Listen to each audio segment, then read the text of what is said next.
In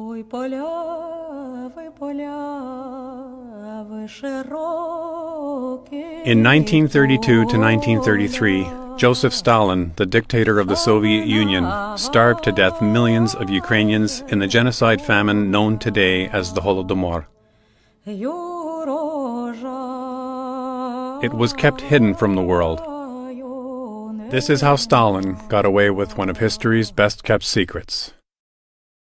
Thank God I didn't kill anyone. I didn't have anyone put away. And I yelled and begged and swore and threatened, of course. Anyone who doesn't bring in grain had better watch out for the punishing sword of the proletarian dictatorship.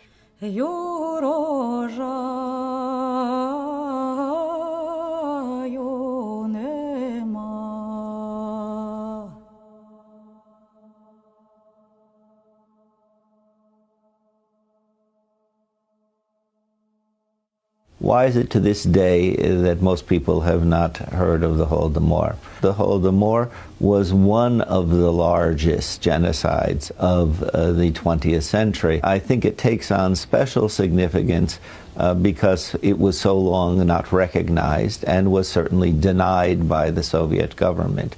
Holodomor is a Ukrainian word that means death famine. It was not the product of weather, it was not the product of accident. It was created for political reasons in order to ensure that the Ukrainian peasantry and the Ukrainian intelligentsia didn't become a political problem for Stalin. Stalin sought through the famine to impose his control on Ukraine. Without Ukraine, there is no USSR. Ukraine was known as the breadbasket of Europe because it was the center of grain production, originally in the Russian Empire, but also within Europe itself. Most of Russia's grain export came from the Black Earth lands of Ukraine. It's the biggest republic other than Russia. It was the one that was closest to Europe. It was the one that was most European culturally and economically. And Russia simply, without Ukraine, is a faraway northern country. And it didn't have the kind of power and the kind of presence in European politics without Ukraine. The Ukrainian peasants didn't want to have anything to do with collectivization and fought it. And they fought it much harder than anyone else did. And there were outright battles. I mean, we're talking hundreds of uprisings in 1929, 1930, where Ukrainian peasants, essentially said, we're not going to have anything to do with your collective farms. Ukraine had lost its fight for independence after the Russian Revolution, yet gained some cultural freedom under the Soviets, at first. There was an increasing attention to Ukrainian national thinking and national distinctiveness within the Soviet Union at the end of the 20s and beginning of the 30s. And this too angered Stalin and the people in the Soviet leadership to the point where they wanted to bring Ukraine under control and make it a Soviet possession, just like all the other republics of the Soviet Union. The leaders of the Soviet Union are trying to remake the world, and one of their central ideas is that they understand the future. The future legitimates what they do now. Certain people who are around now essentially have no purpose. And this idea is tested, I think, most dramatically in Ukraine. And Ukraine, because it's the most fertile territory of the Soviet Union, is where the hammer hits hardest. Stalin's trusted envoy, Pavel Postashev, is given sweeping dictatorial powers and sent into Ukraine with an army of secret police to purge the Ukrainian party ranks and to squeeze out the last kernels of grain. 112,000 trusted party members from Russia are now stationed in Ukraine. They guard the standing crops and livestock from the starving, brutally enforcing the law to protect state property. Finally, the starvation tactics that were designed to eliminate the problem of Ukrainian nationalism and Ukrainian peasant rebellion forever. Schools were more or less Russified. All the dictionaries were removed and changed so that the language became closer to Russian. Major Ukrainian communist leaders were either put in jail or forced to commit suicide. Major intellectuals committed suicide. So this was a tragic blow to the Ukrainian peasantry and to the Ukrainian culture and elite. Remember, it took place in more or less 5 to 6 months. Ukraine is literally decimated. The population is devastated, and through that, the culture, the language, the institutions, and everything else. Teams of people came into Ukraine and went village by village and removed the food from people's houses. Apples, beets, they would lead away the cows, they would take away whatever was in storage. Не було що їсти. Ми ходили, шукали, де пташка, знаєте, ті перепелки. Це то яєчка брали, їли.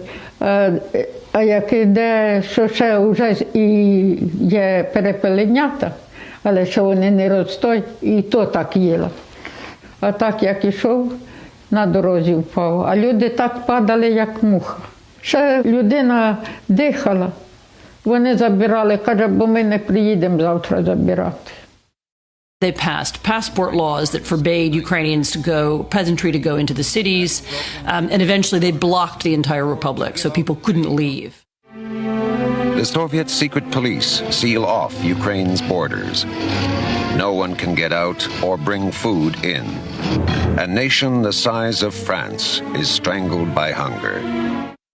Stalin crushed the possibilities of Ukrainian autonomy, Ukrainian self-determination in some ways within the Soviet Union through the actions taken in Holodomor. This was an attack across the board against Ukrainian nationality. It broke the ability of the society to resist for decades to come. There are many really heartbreaking stories about what was happening there, but probably the ones that touched the most was when people who were really dying were helping others and helping neighbors and trying to save children and elderly while really starving themselves. Many of these policies were conducted by locals in the same villages, by neighbors who were doing that to their neighbors. You never stopped to be amazed about the strength of the human spirit, but also about the depth to which humans can really descend. At the height of the famine, in June 1933, people in Ukraine were dying at the rate of 28,000 per day. What is impressive is the success of the Soviet effort to control the news. We have now documents proving that they call journalists, they call diplomats in Moscow and, threatened them of expulsion, of not allowing them to work anymore in the Soviet Union if they revealed the extent of the famine. In fact, the first serious scholarly monograph book about the famine was published only in 1986 by Robert Conquest, 53 years after the fact. Journalist Gareth Jones risked his life to travel to Ukraine and report on the famine. There he interviewed survivors and Soviet agents. If any man, woman or child goes out into the field at night in the summer and picks a single ear of wheat, then the punishment according to law is death by shooting, the communists explained to me. Jones described what was known as the Law of the 5 Ears of Wheat, signed by Mikhail Kalinin, head of the USSR Central Executive Committee, and Vyacheslav Molotov, head of the Council of People's Commissars. Used judicial repressions of the highest degree as measures of social protection against theft of collective farm property, execution by shooting, and confiscation of all property. Although there is journalistic writing on this period on it, there were also voices who wished to contradict that testimony. Of course, Walter Duranty is the major case of a liar on these events. He was not only the greatest liar among the journalists in Moscow, but he was the greatest liar of any journalist that I've ever met in 50 years of journalism. And we used to wonder whether, in fact, the authorities hadn't got some kind of hold over him, because he so utterly played their game. But it didn't worry the New York Times, who featured his reports. When it came to the famine, the great famine in the Ukraine, brought about by collectivization, that was when his reporting was particularly disgraceful, because he denied that there was any famine. As archived British Foreign Office documents show, in private discussions with Foreign Office staff, Durante stated that the famine had killed up to 10 million people. The Soviet authorities put pressure on journalists or gave them inducements to tell the story very differently. And some of these journalists were then expelled by the Soviet authorities, such as Ria Kleiman. People who did try to write about it, particularly outside of the USSR, were often accused of being right-wingers or working for the CIA. There was a kind of campaign that would be run against anybody who would try to describe this problem. They forced them into the lie. You're either going to lie along with us or you're going to be purged. Пізніше вже, як я до школи почала ходити, все мовчало. Ніхто нічого не говорив, бо не вільно було говорити. І мама все каже, нічого не говоріть. Мовчала, все мовчала. You could not even weep your death, mourn. This was forbidden. Actually, you had to say that everything was fine. You had to deny what you had seen, that your son, your daughter, your husband, your wife, your father, your mother died of hunger under your own, while you were watching, but you could not say this. So I think there were very deep psychological consequences. The hundreds or thousands of petitions, very often from children, which are sent up with the thought, with the hope, the assumption that someone higher up is going to know, care, be able to do something about it. Все таке було, що ми молодості не мали ніколи. Вся молодість пішла, бозна куди. І пережили все це те, що нам не треба було. А комуністична система зробила нас найгіршими рабами в світі. І ми осталися винуваті. Не знати тільки за що. За які гріхи. Тільки того, що ми були, звалися українцями. In many of the places where the famine was most devastating, Russians were brought in to replace Ukrainian villagers. In other words, the nature of the country changed after the famine. What happens in Ukraine, it wouldn't be wrong to see it as a kind of colonization. It was a horrible blow to Ukrainian national identity, social solidarity, political trust, from which I think it's fair to say Ukrainians are still recovering. It was only in the last years of the Soviet Union that the truth about the famine, about the number of victims and the causes of the famine became part of the public discourse. Ой, поля, ви широкі поля. Study of the Holodomor, like the study of any great tragedy, is extremely important in order to understand the nature of the modern world, in order to understand how human beings think and act. We should study it as a terrible tragedy of the history of genocide, in the hopes, again, that people will not allow such things to recur. Some of the regions of Ukraine hit hardest by the genocide famine again suffer from Russian aggression. Like Stalin before him, Vladimir Putin denies that Ukraine is its own country.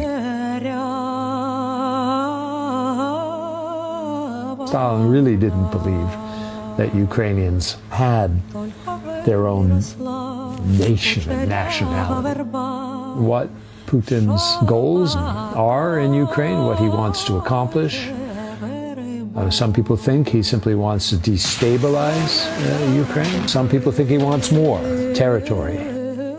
Russia's invasion of Ukraine has violated international law, including the Geneva Convention, the Charter of the United Nations, the Helsinki Accords, the Charter of the OSCE, the Budapest Memorandum of 1994, 2 Russia-Ukraine Friendship Treaties, the International Convention on the Elimination of All Forms of Racial Discrimination, and numerous principles of the European Court of Human Rights. The situation in Ukraine is very destabilizing for the region and for Europe as a whole, for the world as a whole. The atrocities of the past matter as lessons for today. We are all citizens of a global village in a struggle between freedom and oppression, hope and fear, democracy and dictatorship. Ukraine's struggle to maintain its freedom and territorial integrity continues. Не кажеш ти, мой конь, що я вбив.